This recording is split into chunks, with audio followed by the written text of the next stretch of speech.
Hello दोस्तों, मैं उमा मौर्य अपने चैनल उमा टाक में आपका स्वागत करती हूँ। आइए पढ़ते हैं कला के प्रकार।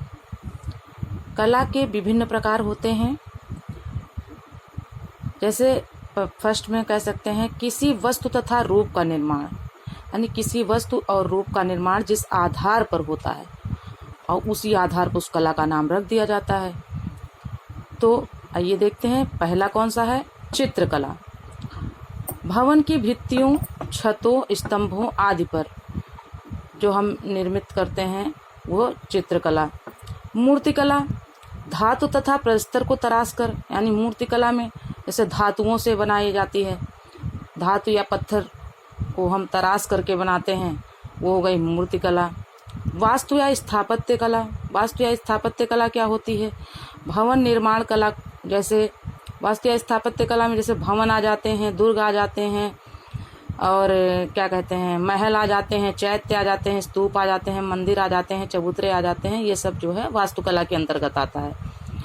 मृत भांड कला, मिट्टी के बर्तन बनाना ना, मिट्टी से संबंधित जो भी होगा वो मृत भांड कला के अंतर्गत आएगा।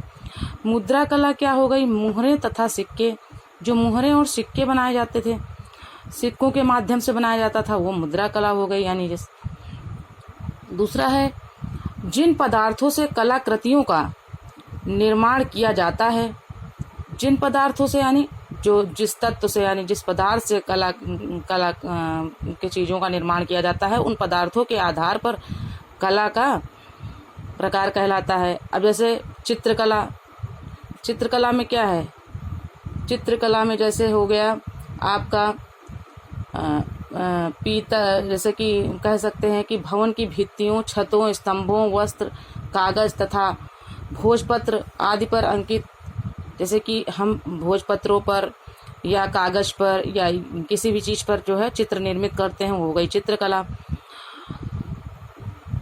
और फिर हो गई धातुकला। धातुकला दूसरी क्या है, धातुकला धातुओं के आधार पे, धातुओं के आधार पे जैसे होता है कि हम जो है पीतल, तांबा, कांसा, इन सब की जो है मूर्तियाँ बनाते हैं। पीतल है, तांबा है, कांसा है, इन सब की मूर्तियाँ जो है बनाते हैं या उनसे बर्तन तैयार करते हैं, वो जो है धातु कला के अंतर्गत आ गई।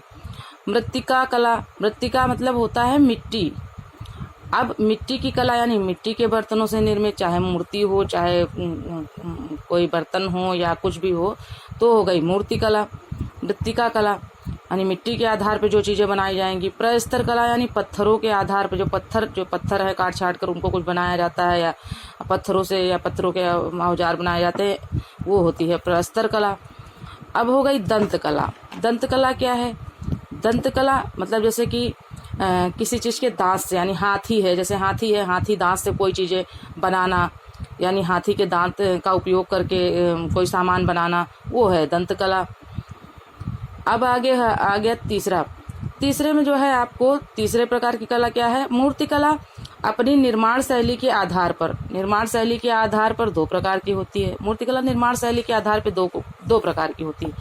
अब मूर्ति कला में देखेंगे क्या क्या मतलब कौन कौन सी शैलियाँ हैं। देखिए मूर्ति कला क्या हो गई, इसमें चारों ओर तराश कर मूर्ति का रूप दिया जाता है। इसमें चारों ओर तराश कर मूर्ति का रूप दिया जाता है। ऐसी मूर्ति का अवलोकन आगे से पीछे से तथा चारों ओर से किया जाता है। यानी कह रहे हैं कि मूर्ति कला जो है, इसमें हम क्या करते हैं, इसमें चारों ओर से तराश कर मूर्ति का रूप देते हैं। ऐसी मूर्ति का अवलोकन हम क्या करते हैं, आगे से भी करते हैं, पीछे से भी करते हैं तथा चारों ओर से किया जाता है। अब इसमें दूसरी आती है उत्कीर्ण कला या भास्कर्य कला। मूर्ति कला के मतलब उसमें दो हैं। पहला उत्कीर्ण कला, दोनों दो रूपों में जो है किया जाता है, दो शैली के आधार। मूर्ति कला अपनी निर्माण शैली के आधार पर दो तरह की होती है, मैंने बताया। तो पहली मूर्ति कला होती है, दूसरी उत्कीर्ण कला होती है या भास्कर्य कला होती है। अब इसमें क्या होता है, भास्कर्य कला या उत्कीर्ण कला में होता है, इसमें पत्थर तथा चट्टान, धातु तथा काष्ठ के फलक पर उकेर कर और जब उकेर कर रूपांकन किया जाता है, इसमें आधी आकृति बनाई जाती है। ये अर्धचित्र भी दो शैलियों में निर्मित होते हैं। यानी उत्कीर्ण कला के जो है दो रूप होते हैं। पहला है जो है ये अर्ध चित्रों के रूप में होती है। उत्कीर्ण कला दो रूपों में होती है। देखिए पहली कौन सी है, हाई रिलीफ, और दूसरी है लो रिलीफ। हाई रिलीफ में क्या होता है, हाई रिलीफ इसमें गहराई से तराशा जाता है। हाई रिलीफ में क्या होता है, गहराई से तराशा जाता है और ताकि आकृतियों में अधिक उभार आए। हाई रिलीफ में होता है, उसको हम जो है काट छांट अच्छे से करते हैं, वो थोड़ा गहराई से करते हैं और जिससे क्या होता है वो जीवंत दिखाई दें, वो और आकर्षक दिखाई देती हैं। और लो रिलीफ में क्या होता है, इसमें हल्का तराशा जाता है, यानी थोड़ी कम छटाई कटाई की जाती है, इसलिए आकृतियों में चपटापन होता है। तो पूछा जाता है कि हाई रिलीफ क्या है, यानी हाई रिलीफ में मतलब क्या, हाई रिलीफ में मूर्तियाँ क्या कैसे दिखती हैं, तो हाई रिलीफ में मूर्तियाँ जीवंत दिखती हैं और इनको गहराई से तराशा जाता है। और लो रिलीफ में क्या होता है, चपटापन होता है। ठीक है, तो दो मेन पॉइंट हैं, इनको हल्का तराशा जाता है और इनमें चपटापन होता है। अब आगे देखते हैं कला के षडंग या अंग। देखिए कामसूत्र की रचना वात्स्यायन ने की थी। कामसूत्र एक ग्रंथ है, उसकी रचना वात्स्यायन ने की थी। कामसूत्र के तृतीय अध्याय की टीका जो है यशोधर पंडित ने की थी। मंगला, जय मंगला नाम है उसका। यशोधर पंडित ने अपने आलेख्य के 6 भेद बताए हैं, यानी कला के जो है 6 भेद बताए हैं। तो ये है कला के 6 भेद कौन कौन से हैं, आइए देखते हैं। रूप भेद, रूप भेद पहला है, प्रमाण दूसरा है, भाव तीसरा है, लावण्य योजना चौथा है और 5वां सादृश्य है, 6ठा वर्णिका भंग है। रूप, तो इसका जो है एक देखते हैं ये किस आधार पे हम याद कर सकते हैं कला के 6 अंग। ये जो यशोधर पंडित ने अपनी जो वात्स्यायन की जो पुस्तक थी कामसूत्र, उस जय मंगला नामक टीकाकरण किया था, तो उसमें जो है ये सूत्र दिया था, रूप भेदा प्रमाणानि भाव लावण्य योजना। रूप भेदा प्रमाणानि भाव लावण्य योजना सादृश्य वर्णिका भंग, सादृश्य वर्णिका भंग इति चित्र षडंकम। यशोधर पंडित की लिखी हुई है। इसमें बताया गया है कि कला के 6 भेद होते हैं, 6 अंग होते हैं, जिसको षडांग कहा जाता है, षडांग कहा जाता है। अब देखिए जो है तो रूप भेद पहला, इसमें पूछा जाता है क्रम वाइज, इसलिए इसको इसी तरह याद करना पड़ेगा कि पहले कौन सा आता है, पहले नंबर की कला कौन सी है, दूसरे की कौन सी है, तीसरी नंबर की कौन सी है। तो पहली है रूप भेद। इस क्या कहते हैं पंक्ति से आप याद कर सकते हैं, रूप भेदा प्रमाणानि। तो रूप भेद पहला हो गया, दूसरा है प्रमाण, तीसरा है भाव, चौथा है लावण्य योजना, 5वां है सादृश्य और 6ठा है वर्णिका भंग। तो आइए देखते हैं पहले रूप भेद में क्या होता है। रूप भेद के द्वारा चित्र की भिन्नता प्रकट की जाती है, यानी चित्र कैसा है और सब है, जैसे कि कौआ भी होता है, कोयल भी होती है, लेकिन कौआ कोयल में दोनों में थोड़ा सा अंतर होता है ना। तो उसी तरह है रूप भेद के आधार पर, यानी रूप के आधार पर जो है उसका जो है हम रूप के आधार पर जो है उसकी भिन्नता प्रकट करते हैं।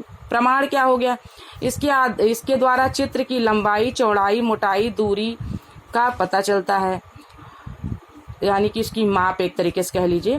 प्रमाण के द्वारा हम चित्र को सही स्थान देते हैं। भाव क्या हो गया, भाव के द्वारा भावनाओं की अभिव्यक्ति की जाती है।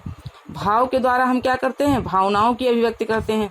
इसके द्वारा रस की अभिव्यक्ति की जाती है, इसके द्वारा रस की अभिव्यक्ति की जाती है, क्योंकि रस आनंद प्रदान करते हैं। भाव यानी मन के जो भाव होते हैं, आपने कभी देखा होगा, जैसे कि क्योंकि ये हम केवल महसूस कर सकते हैं। कोई चीज़ हमने कोई हास्य कविता सुनी तो हंसी आ गई, हंसी के भाव आ गया, यानी हास्य भाव आ गया।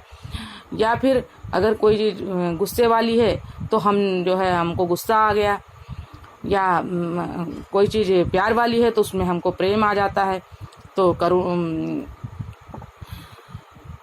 श्रृंगार रस का हो जाता है। तो अब देखिए अगला है लावण्य योजना। अब लावण्य योजना क्या होती है, लावण्य योजना के द्वारा बाह्य सौंदर्य की अभिव्यक्ति की जाती है। अब देखिए लावण्य योजना क्या होती है, जैसे आपने सब कुछ अच्छा कर लिया, कोई चीज़ मान लीजिए आप खाना ही बना रहे हैं, आपने सब कुछ अच्छा कर लिया बट उसमें नमक नहीं डाला। जैसे मान लीजिए आप सब्जी बना रहे हैं, आपने सब कुछ बहुत अच्छे से किया बट उसमें नमक नहीं डाला, तो क्या होगा, वो ना खाने में स्वाद आएगा ना कुछ अच्छा लगेगा। तो इसका मतलब है कि जो बाह्य सुंदरता है उसकी अभिव्यक्ति कौन करेगा, लावण्य योजना करेगी। अब अगला है सादृश्य। सादृश्य क्या होता है, सादृश्य के द्वारा आकृति की समानता प्रकट की जाती है। जैसे कि सादृश्य के द्वारा हम जो है आकृति की समानता को प्रकट करते हैं। जैसे जो चीज़ जैसी है वैसी दिख रहे, वह चीज़ वैसी ही होनी चाहिए, यानी जो चीज़ जैसी है वो हूबहू वैसी ही होनी चाहिए। यानी आप बना रहे हैं आम, वो इमली ना लगे, आम की तरह ही लगे। अब अगला है वर्णिका भंग। वर्णिका भंग में क्या होता है, भावों के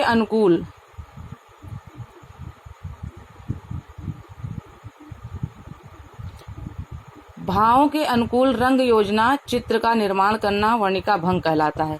भावों के अनुकूल,